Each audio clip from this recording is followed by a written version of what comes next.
Saptarishi YouTube channel ਦੇਖ ਰਹੇ ਦਰਸ਼ਕਾਂ ਨੂੰ ਪਿਆਰ ਭਰੀ ਸਤਿ ਸ੍ਰੀ ਅਕਾਲ। ਪਿਆਰੇ ਦਰਸ਼ਕੋ, ਮੈਂ ਤੁਹਾਡਾ ਆਪਣਾ ਬਲਦੇਵ ਸਿੰਘ ਪ੍ਰੋਗਰਾਮ ਲੈ ਕੇ ਹਾਜ਼ਰ ਹਾਂ। ਸਾਡੇ ਲੇਖ ਸਾਡਾ ਮਾਣ। ਮੈਂ ਹਰ ਵਾਰ ਦੀ ਤਰ੍ਹਾਂ ਅੱਜ ਬਹੁਤ ਹੀ ਮਾਣਮੱਤੀ ਸ਼ਖਸੀਅਤ ਨੂੰ ਤੁਹਾਡੇ ਨਾਲ ਮਿਲਾਉਣ ਜਾ ਰਿਹਾ, ਜਿਨ੍ਹਾਂ ਨੇ ਪੰਜਾਬੀ ਸਾਹਿਤ ਦੇ ਖੇਤਰ ਵਿੱਚ, ਫਿਲਮ ਇੰਡਸਟਰੀ ਦੇ ਵਿੱਚ, ਫੋਟੋਗ੍ਰਾਫੀ ਦੇ ਵਿੱਚ ਵੱਡਾ ਯੋਗਦਾਨ ਪਾਇਆ। ਇਹ ਨੇ ਸਰਦਾਰ ਸ਼ਰਨਜੀਤ ਸਿੰਘ। ਡਾਕਟਰ ਸਾਹਿਬ, ਤੁਹਾਡਾ ਬਹੁਤ ਬਹੁਤ ਸਵਾਗਤ ਹੈ ਜੀ। ਸਤਿ ਸ੍ਰੀ ਅਕਾਲ ਜੀ। ਸਭ ਨੂੰ ਬਹੁਤ ਬਹੁਤ ਧੰਨਵਾਦ ਜੀ ਤੁਹਾਡਾ। ਇਹਨਾਂ ਨਾਲ ਆਪਾਂ ਗੱਲਬਾਤ ਕਰਦੇ ਹਾਂ। ਇਹਨਾਂ ਨੇ ਇੱਕ ਨਾਟਕ ਲਿਖਿਆ, ਇਹਨਾਂ ਦੀ ਨਵੀਂ ਆਉਣ ਵਾਲੀ ਪੁਸਤਕ ਹੈ ਪੇਇੰਗ ਗੈਸਟ, ਜਿਸ ਦੇ ਵਿੱਚ 4 ਬਹੁਤ ਹੀ ਖੂਬਸੂਰਤ ਨਾਟਕ ਨੇ, ਜਿਨ੍ਹਾਂ ਨੂੰ ਤੁਸੀਂ ਪੜ੍ਹੋਗੇ, ਉਹ ਖੇਡੋਗੇ ਔਰ ਆਨੰਦ ਲਓਗੇ। ਇਹਨਾਂ ਨਾਲ ਇਸ ਕਿਤਾਬ ਸੰਬੰਧੀ, ਇਹਨਾਂ ਦੇ ਜੀਵਨ ਸੰਬੰਧੀ ਗੱਲਬਾਤ ਕਰਦੇ ਹਾਂ। ਸ਼ਰਨਜੀਤ ਜੀ, ਤੁਸੀਂ ਪਹਿਲਾਂ ਦੱਸੋਗੇ ਇਹ ਪੁਸਤਕ ਲਿਖਣ ਦਾ ਸਬੱਬ ਕਿਵੇਂ ਬਣਿਆ? ਮੈਂ ਕਾਫੀ ਸਮੇਂ ਤੋਂ ਸਟੇਜ ਦੇ ਉੱਤੇ ਨਾਟਕ ਖੇਡ ਰਿਹਾ ਹਾਂ ਕਲਾਕਾਰ ਦੇ ਤੌਰ ਤੇ। ਉਹਦੇ ਵਿੱਚ ਵਿਚਰਦਿਆਂ ਇੱਕ ਵਾਰ ਮੇਰੇ ਮੰਚ ਦੇ ਜਿਹੜੇ ਡਾਇਰੈਕਟਰ ਸਾਹਿਬ ਸੀ, ਉਹਨਾਂ ਨੇ ਸੋਚਿਆ ਕਿ ਕਿਉਂ ਨਾ ਫਿਲਮਾਂ ਦਾ ਯੋਗਾ ਤੇ ਫਿਲਮ ਬਣਾਈ ਜਾਵੇ। ਇੱਕ ਇਤਿਹਾਸਕ ਵਿਸ਼ੇ ਦੇ ਉੱਪਰ ਉਹਨਾਂ ਨੇ ਇੱਕ ਫਿਲਮ ਬਣਾਉਣ ਦੀ ਸੋਚੀ। ਉਸ ਵਾਸਤੇ ਇੱਕ ਅੱਛੀ ਸਕ੍ਰਿਪਟ ਦਾ ਹੋਣਾ ਬਹੁਤ ਜ਼ਰੂਰੀ ਸੀ। ਸੋ ਉਹਨਾਂ ਨੇ ਇੱਕ ਨਾਮਵਰ ਲੇਖਕ ਨੂੰ ਇਸ ਕੰਮ ਦਾ ਜ਼ਿੰਮਾ ਸੌਂਪਿਆ। ਕਿਸੇ ਘਰੇਲੂ ਕਾਰਨਾਂ ਕਰਕੇ ਉਹ ਲੇਖਕ ਇਸ ਮੁਹਿੰਮ ਨੂੰ ਸਿਰੇ ਨਾ ਚੜ੍ਹਾ ਸਕੇ, ਅਤੇ ਜਕਦਿਆਂ ਜਾਂ ਮੈਂ ਆਪਣੇ ਉਸ ਡਾਇਰੈਕਟਰ ਸਾਹਿਬ ਨੂੰ ਸਲਾਹ ਦਿੱਤੀ ਕਿ ਜੇ ਤੁਸੀਂ ਕਹੋ ਤਾਂ ਇਸ ਸਕ੍ਰਿਪਟ ਦੀ ਰਾਈਟਿੰਗ ਮੈਂ ਕੋਸ਼ਿਸ਼ ਕਰਾਂ। ਤਾਂ ਉਹਨਾਂ ਨੇ ਮੈਨੂੰ ਆਗਿਆ ਦੇ ਦਿੱਤੀ ਜੀ। ਤੇ ਉਹ ਮੇਰੀ ਪਹਿਲੀ ਕੋਸ਼ਿਸ਼ ਸੀਗੀ ਇੱਕ ਫਿਲਮ ਦੀ ਸਕ੍ਰਿਪਟ ਜੀ। ਸਿੱਖ ਇਤਿਹਾਸਕ ਪਲੇ ਸੀਗਾ ਉਹ ਸਿੰਘ ਸੂਰਮੇ ਜੀ, ਜਿਸ 'ਚ ਮੱਸੇ ਰੰਗੜ ਦੇ ਬਾਰੇ ਬਿਰਤਾਂਤ ਪੂਰਾ, ਸਿੰਘਾਂ ਨਾਲ ਉਹਦੀ ਲੜਾਈ ਤੇ ਉਹਦੇ ਬਾਰੇ ਸੀਗੀ ਜੀ। ਉਹ ਫਿਲਮ ਕੁਝ ਕਾਰਨਾਂ ਕਰਕੇ ਸਫਲ ਨਹੀਂ ਹੋਇਆ ਕੰਮ ਉਹਦਾ। ਫਿਰ ਮੈਂ ਉਹਨੂੰ ਥੋੜ੍ਹਾ ਜਿਹਾ ਤਰਮੀਮ ਕਰਕੇ ਉਹਦੇ ਵਿੱਚ, ਤੇ ਮੈਂ ਉਹਨੂੰ ਸਟੇਜ ਨਾਟਕ ਬਣਾ ਦਿੱਤਾ ਜੀ। ਬਾਅਦ ਵਿੱਚ ਜਿਹਦੇ ਕੋਈ ਸਟੇਜ ਸ਼ੋਅ ਵੀ ਕੀਤੇ ਗਏ। ਮਤਲਬ ਤੁਸੀਂ ਵੀ ਉਸ ਵਜ੍ਹਾ ਨਾਲ ਨਾਟਕਕਾਰ ਬਣ ਗਏ ਜੀ।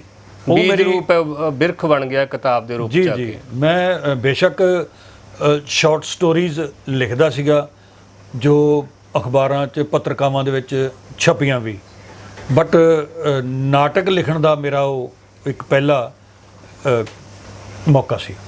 ਇਹ ਪੇਇੰਗ ਗੈਸਟ ਜਿਹੜਾ ਨਾਟਕ ਲਿਖਿਆ ਹੈ, ਜਾਂ ਹੋਰ ਇਹਦੇ ਨਾਲ 4 ਨਾਟਕ ਨੇ, ਇਹਨਾਂ ਬਾਰੇ ਸੰਖੇਪ ਥੋੜ੍ਹਾ ਜਿਹਾ ਦੱਸੋਗੇ ਕਿ ਕਿਹੜੀਆਂ ਸਮਾਜ ਦੀਆਂ ਸਮੱਸਿਆਵਾਂ ਨੂੰ, ਕੀ ਪੇਸ਼ ਸਮੱਸਿਆਵਾਂ ਸਾਡੇ ਕੋਲ ਸਮਾਜ 'ਚ ਹੈਗੀਆਂ, ਉਹਨਾਂ ਦੀ ਗੱਲ ਕੀਤੀ ਹੈ ਤੁਸੀਂ? ਜੀ, ਵੈਸੇ ਤਾਂ ਸਮਾਜਿਕ ਬੁਰਾਈਆਂ ਨੂੰ ਮੈਂ ਉਜਾਗਰ ਕਰਨ ਦੀ ਕੋਸ਼ਿਸ਼ ਕੀਤੀ ਜੀ। ਮੇਰਾ ਪੇਇੰਗ ਗੈਸਟ ਨਾਟਕ ਜਿਹੜਾ ਹੈ, ਉਹਦੀ ਨਾਇਕਾ ਕਿਸੇ ਹਸਪੀਟਲ 'ਚ ਕੰਮ ਕਰਦੀ ਆ, ਜਿਹਦੇ ਵਿੱਚ ਇੱਕ ਜਲੀ ਹੋਈ ਹਾਲਤ ਵਿੱਚ ਇੱਕ ਲੇਡੀ ਆਉਂਦੀ ਹੈ ਜੋ ਕਿ 95% ਜਲੀ ਹੋਈ ਹੁੰਦੀ ਆ। ਉਹਨੂੰ ਉਹਦੇ ਸਹੁਰਿਆਂ ਨੇ ਸਿਰਫ ਇਸ ਕਰਕੇ ਜਲਾ ਦਿੱਤਾ ਕਿ ਉਹਦੀ ਕੁੱਖ ਵਿੱਚ ਲੜਕੀ ਸੀ ਜੀ। ਸੋ ਉਸ ਬੁਰਾਈ ਨੂੰ ਮੈਂ ਇਸ 'ਚ ਦਿਖਾਇਆ ਜੀ। ਮੇਰੇ ਨਾਟਕ ਦੀ ਨਾਇਕਾ ਉਹਨੂੰ, ਲੜਕੀ ਨੂੰ ਗੋਦ ਲੈ ਲੈਂਦੀ ਹੈ, ਕਿਉਂਕਿ ਉਹ ਲੜਕੀ ਦੀ ਮਾਂ ਜਿਹੜੀ ਆ ਉਹ ਉਹਨੂੰ ਜਨਮ ਦੇ ਕੇ ਮਰ ਜਾਂਦੀ ਆ। ਉਹਨੂੰ ਉਹਨੂੰ ਪਾਲਣ ਦੇ ਵਿੱਚ ਉਹਨੇ ਆਪਣਾ ਵਿਆਹ ਤੱਕ ਕਰਨ ਦੀ ਨਹੀਂ ਸੋਚੀ ਜੀ। ਇਸੇ ਤਰ੍ਹਾਂ ਉਹਦਾ ਜਿਹੜਾ ਨਾਟਕ ਦਾ ਨਾਇਕ ਹੈ ਜੀ, ਉਹ ਵੀ ਇੱਕ ਲਵਾਰਸ ਬੱਚੇ ਨੂੰ ਪਾਲਦਾ ਹੈ, ਜੋ ਕਿ ਉਹਦੀ ਇੱਕ ਆਫਿਸ ਦੇ ਵਿੱਚ ਕੁਲੀਗ ਦਾ ਉਹ ਬੇਟਾ ਹੈ ਜੀ, ਜਿਸ ਨੂੰ ਕਿਸੇ ਉਹਦੇ ਭੈੜੇ ਦੋਸਤ ਨੇ ਉਹਨੂੰ ਧੋਖਾ ਦਿੱਤਾ ਤੇ ਉਹਦੇ ਨਾਲ ਵਿਆਹ ਨਹੀਂ ਕਰਾਇਆ ਤੇ ਫੋਰਨ ਕੰਟਰੀ ਚਲੇ ਗਿਆ ਜੀ। ਉਹਨੂੰ ਵੀ ਸੋਚਿਆ ਕਿ ਮੈਂ ਹੁਣ ਸਮਾਜ ਨੂੰ ਕਿਵੇਂ ਮੂੰਹ ਦਿਖਾਵਾਂਗੀ। ਉਹ ਸੁਸਾਈਡ ਕਰਨ ਦੀ ਕੋਸ਼ਿਸ਼ ਕਰਦੀ ਆ ਤੇ ਮਰਦਿਆਂ ਉਹ ਬੱਚਾ ਉਹ ਨਾਇਕ ਨੂੰ ਸੌਂਪ ਜਾਂਦੀ ਆ ਜੀ। ਸੋ ਇਹ 2 ਬੁਰਾਈਆਂ ਮੈਂ ਇਸ ਨਾਟਕ ਵਿੱਚ ਦਿਖਾਈਆਂ।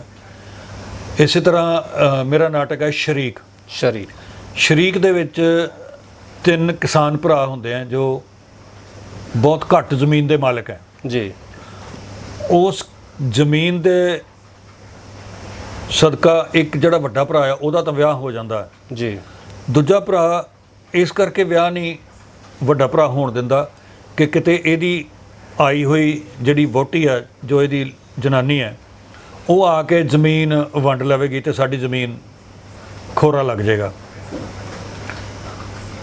ਹੁਣ ਉਹ ਜਿਹੜਾ ਵੱਡਾ ਭਰਾ ਹੈ ਉਹ ਉਹਦੇ 'ਚ ਸਾਜ਼ਿਸ਼ ਕਰਕੇ ਸਭ ਤੋਂ ਛੋਟੇ ਭਰਾ ਨੂੰ ਫੋਰਨ ਕੰਟਰੀ ਭੇਜ ਦਿੰਦਾ 1 ਕਿੱਲਾ ਵੇਚ ਕੇ। ਜੀ ਤੇ ਉਸ ਗਿਰਵੀ ਰੱਖਣ ਦੇ ਵੇਚਣ ਦੇ ਕਾਗਜ਼ਾਂ ਦੇ ਨਾਲ ਉਹ ਸਾਰੀ ਜ਼ਮੀਨ ਦਾ ਮੁਖਤਾਰਨਾਮਾ ਆਪਣੀ ਵਾਈਫ ਦੇ ਨਾਂ ਤੇ ਕਰਵਾ ਦਿੰਦਾ ਤੇ ਉਹਨੂੰ ਕਹਿੰਦਾ ਵੀ ਤੂੰ ਜਾ, ਹੁਣ ਤੇਰੇ ਨਾਂ ਤੇ ਕੁਝ ਵੀ ਨਹੀਂ ਹੈ।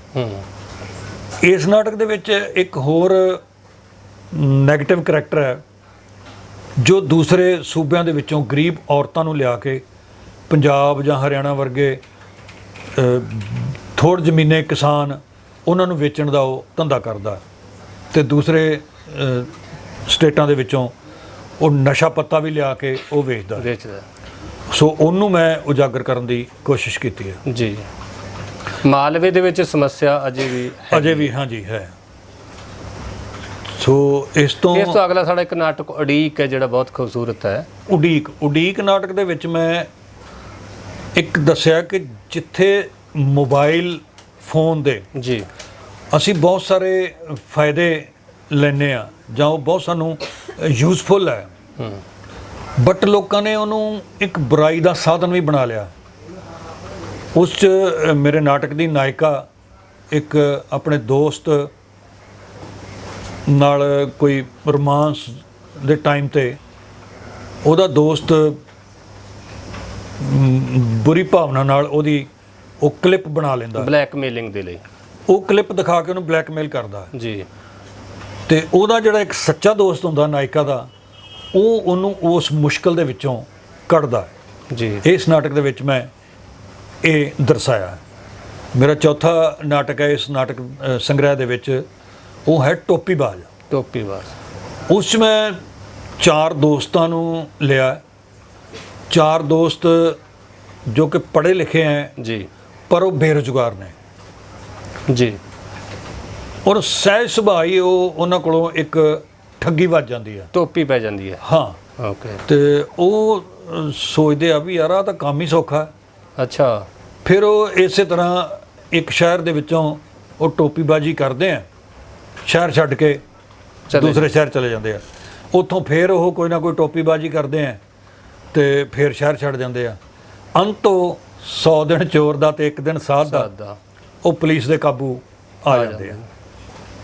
ਇਸ ਨਾਟਕ ਦੇ ਵਿੱਚ ਮੈਂ ਇਹ ਕਮਾਲ ਦੀ ਗੱਲ ਹੈ ਸ਼ਰਨਜੀਤ ਜੀ, ਸਾਡੀਆਂ ਜਿਹੜੀਆਂ ਮੇਜਰ ਸਮੱਸਿਆਵਾਂ ਨੇ ਸਮਾਜ ਦੀਆਂ ਅੱਜ ਕੱਲ੍ਹ, ਜਿਹੜੇ ਆਧੁਨਿਕ ਯੁੱਗ ਜਿਵੇਂ ਮੋਬਾਈਲ ਦੀ ਹੈ, ਟੋਪੀਬਾਜ਼ੀ ਦੀ ਹੈ, ਬੇਰੁਜ਼ਗਾਰੀ ਦੀ ਹੈ, ਰਿਲੇਸ਼ਨਸ ਦੀ ਹੈ, ਇਹਨਾਂ ਨੂੰ ਬੜਾ ਕਮਾਲ ਦੇ ਢੰਗ ਨਾਲ, ਬਾਖੂਬੀ ਢੰਗ ਨਾਲ ਤੁਸੀਂ ਸਾਹਮਣੇ ਪੇਸ਼ ਕੀਤਾ ਹੈ। ਕਿ ਇਹ ਮੰਚਿਤ ਵੀ ਹੋਇਆ ਤੁਹਾਡੇ ਨਾਟਕ ਕੁਝ? ਜੀ, ਮੇਰਾ ਪੇਇੰਗ ਗੈਸਟ ਨਾਟਕ ਜਿਹੜਾ ਹੈ ਉਹਦੇ ਕੋਈ 17-18 ਸ਼ੋਅ ਜੀ ਹੋ ਚੁੱਕੇ ਆ, ਜਿਨ੍ਹਾਂ ਵਿੱਚੋਂ ਇੱਕ ਸ਼ੋਅ ਟੈਗੋਰ ਥੀਏਟਰ ਚੰਡੀਗੜ੍ਹ 'ਚ ਹੋਇਆ ਸੀ, ਇੱਕ ਸ਼ੋਅ 16 ਸੈਕਟਰ ਕਲਾ ਭਵਨ ਉਹਦੀ ਸਟੇਜ ਦੇ ਉੱਪਰ ਹੋਇਆ ਸੀਗਾ। ਤੁਹਾਨੂੰ ਗੋਡ ਗਿਫਟਡ, ਤੁਹਾਡੇ ਕੋਲ ਕਹਿੰਦੇ ਗਿਆਨ ਤਾਂ ਇੱਕੋ ਹੀ ਬਹੁਤ ਹੁੰਦਾ, ਆਰਟ ਤਾਂ ਇੱਕੋ ਹੀ ਬਹੁਤ ਹੁੰਦਾ, ਪਰ ਤੁਹਾਡੇ ਕੋਲ ਤੁਸੀਂ ਲੇਖਕ ਵੀ ਹੋ, ਆਰਟਿਸਟ ਵੀ ਹੋ, ਡਾਇਰੈਕਟਰ ਵੀ ਹੋ, ਤੁਸੀਂ ਇਸ ਤੋਂ ਇਲਾਵਾ ਸਟਿਲ ਫੋਟੋਗ੍ਰਾਫਰ ਵੀ ਹੋ, ਨਾਮਵਰ ਫੋਟੋਗ੍ਰਾਫਰ ਰਹੇ ਹੋ, ਜਾਂ ਤੁਸੀਂ ਫਿਲਮ ਇੰਡਸਟਰੀ ਦਾ ਵੀ ਤਜਰਬਾ ਰੱਖਦੇ ਹੋ। ਇਹ ਤਿੰਨੇ ਚੀਜ਼ਾਂ ਜਿਹੜੀਆਂ, ਚਾਰੇ ਚੀਜ਼ਾਂ ਹੈਗੀਆਂ, ਇਹ ਤੁਹਾਡੀ ਲੇਖਣੀ ਨੂੰ, ਤੁਹਾਨੂੰ ਕਿੰਨੀ ਕੁ ਸਪੋਰਟ ਕਰਦੀਆਂ? ਕਿਉਂਕਿ ਸਮਾਜ ਦੇ ਵਿੱਚ ਜੋ ਤੁਸੀਂ ਰਚਨਾ ਦਿੱਤੀ ਹੈ ਤਾਂ ਨੈਚੁਰਲੀ ਜਿੰਨੀ ਚੰਗੀ ਅਸੀਂ ਦੇਵਾਂਗੇ ਸਾਡੀ ਉਹੀ ਆਊਟਪੁੱਟ ਹੈ। ਇਹਦੇ ਮਾਮਲੇ 'ਚ ਮੈਂ ਪੁੱਛਣਾ ਚਾਹੂੰਗਾ, ਕਿੰਨੀ ਕੁ ਸਪੋਰਟ ਕਰਦੀਆਂ ਤੁਹਾਨੂੰ ਇਹ ਚਾਰੋਂ ਪੰਜੋ ਗੁਣ ਜਿਹੜੇ ਤੁਹਾਡੇ ਕੋਲ ਆਲਰੇਡੀ ਗੋਡ ਗਿਫਟਡ ਨੇ ਤੁਹਾਨੂੰ? ਕੁਛ ਬਲਦੇਵ ਜੀ, ਗੋਡ ਗਿਫਟਡ ਜਿਵੇਂ ਤੁਸੀਂ ਜ਼ਿਕਰ ਕੀਤਾ, ਕੁਛ ਕਲਾਵਾਂ ਤਾਂ ਪ੍ਰਮਾਤਮਾ ਦਿੰਦਾ ਹੀ ਹੈ, ਦਿੰਦਾ ਜੀ। ਕੁਝ ਕਲਾਵਾਂ ਅਸੀਂ ਵਕਤ ਦੀ ਜ਼ਰੂਰਤ ਸਮਝ ਕੇ ਵੀ ਜੀ ਅਪਣਾਉਂਦੇ ਆ ਤੇ ਉਹ ਵੀ ਸਾਡਾ ਇੱਕ ਨਿਖੜਵਾਂ ਅੰਗ ਜੀਵਨ ਦਾ ਬਣ ਜਾਂਦਾ। ਜਿਵੇਂ ਤੁਸੀਂ ਫੋਟੋਗ੍ਰਾਫੀ ਦਾ ਜ਼ਿਕਰ ਕੀਤਾ, ਉਸ ਜ਼ਮਾਨੇ ਦੀ ਗੱਲ ਹੈ ਕਿ ਉਦੋਂ ਫਿਲਮਾਂ ਦੇ ਵਿੱਚ ਐਂਟਰੀ ਕੋਈ ਜ਼ਿਆਦਾ ਸੌਖੀ ਨਹੀਂ ਸੀ ਹੁੰਦੀ ਜੀ। ਪੰਜਾਬ ਦੇ ਵੀ ਕੋਈ ਬਹੁਤ ਜ਼ਿਆਦਾ ਕਲਾਕਾਰ ਨਹੀਂ ਸੀ ਹੁੰਦੇ ਕਿ ਜੋ ਫਿਲਮਾਂ ਦੇ ਵਿੱਚ ਕੰਮ ਕਰਦੇ ਸੀਗੇ। ਸੋ ਉਸ ਖੇਤਰ ਵਿੱਚ ਐਂਟਰੀ ਲੈਣ ਵਾਸਤੇ ਮੈਂ ਇੱਕ ਕੈਮਰੇ ਦਾ ਸਹਾਰਾ ਲਿਆ। ਮੈਂ ਸਟੇਜ ਆਰਟਿਸਟ ਤਾਂ ਸ਼ੁਰੂ ਤੋਂ ਹੀ ਸੀਗਾ। ਛੋਟੇ ਹੁੰਦੇ ਤੁਸੀਂ ਨਾਟਕ ਖੇਡਦੇ ਸੀ? ਸਕੂਲ ਮੈਂ ਕਾਲਜ? ਸਕੂਲ ਦੇ ਵਿੱਚ ਇੱਕ ਨਾਟਕ ਜ਼ਰੂਰ ਖੇਡਿਆ ਸੀਗਾ। Very good. ਉਹ ਏਕਲਵਿਆ ਦੇ ਉੱਪਰ ਸੀਗਾ। ਉਹ 'ਚ ਮੇਰਾ ਇੱਕ ਡਾਇਲੌਗ ਸੀਗਾ। ਅੱਛਾ। ਬਟ ਉਸ ਤੋਂ ਬਾਅਦ ਮੈਨੂੰ ਇਹ ਕਲਾ ਦਿਖਾਉਣ ਦਾ ਕੋਈ ਇੰਨਾ ਜ਼ਿਆਦਾ ਮੌਕਾ ਨਹੀਂ ਮਿਲਿਆ। ਪਰ ਉਹ ਬੀਜ ਰੂਪ ਅੰਦਰ ਪਿਆ ਰਿਹਾ। ਜੀ ਜੀ। ਜਦੋਂ ਮੌਸਮ ਮਿਲਿਆ ਤੇ ਮੌਕਾ ਮਿਲਿਆ ਤੇ ਉਹ ਵਿਰਖ ਬਣ ਗਿਆ। ਉਹ ਇੱਕ ਪੌਦਾ ਬਣਿਆ ਕਹਿ ਲਓ। ਵਿਰਖ ਤਾਂ ਅਜੇ ਨਹੀਂ ਕਹਿ ਸਕਦੇ ਚਲੋ ਆਪਾਂ। ਚੱਲਦਾ ਸਰ ਜਿੰਨਾ ਵੀ ਮਤਲਬ ਮੌਸਮ ਮਿਲਿਆ ਤਾਂ। ਸੋ ਮੈਂ ਚੰਡੀਗੜ੍ਹੋਂ ਆ ਕੇ ਤੇ ਮੈਂ ਪੰਜ ਪਾਣੀ ਰੰਗਮੰਚ ਕਰਕੇ ਇੱਕ ਮੰਚ ਹੁੰਦਾ ਸੀਗਾ, ਮੈਂ ਉਹਦਾ ਆਰਟਿਸਟ ਬਣਿਆ। ਉਸੇ ਦੇ ਸੰਬੰਧ ਵਿੱਚ ਹੀ ਮੈਂ ਉਹ ਪਲੇ ਲਿਖਿਆ ਸਿੰਘ ਸੂਰਮੇ, ਤੇ ਉਸ ਤੋਂ ਬਾਅਦ ਫਿਰ ਮੇਰੀ ਇਹ ਕਿਤਾਬ ਹੋਂਦ ਵਿੱਚ ਆਈ। ਮੈਂ ਦੱਸ ਰਿਹਾ ਸੀਗਾ ਕਿ ਫਿਲਮਾਂ ਦੇ ਵਿੱਚ ਐਂਟਰੀ ਮੈਂ ਕੈਮਰੇ ਦੇ ਸਿਰ ਤੇ ਕੀਤੀ। ਇੱਕ ਕੋਈ ਫਿਲਮ ਬਣ ਰਹੀ ਸੀਗੀ ਤੇ ਉਹਦੇ ਕੋਈ ਸਟਿਲ ਫੋਟੋਗ੍ਰਾਫਰ ਉਹਦਾ ਨਹੀਂ ਸੀਗਾ, ਤੇ ਮੇਰੇ ਸਾਥੀ ਕਲਾਕਾਰਾਂ ਨੂੰ ਇਹ ਪਤਾ ਸੀਗਾ ਵੀ ਇਹ ਮੰਚ ਦੇ ਉੱਤੇ ਵੀ ਫੋਟੋਆਂ ਵਗੈਰਾ ਸਾਡੀਆਂ ਖਿੱਚਦਾ ਹੈ ਤੇ ਇਹਦੇ ਕੋਲ ਕੈਮਰਾ ਵੀ ਹੈ।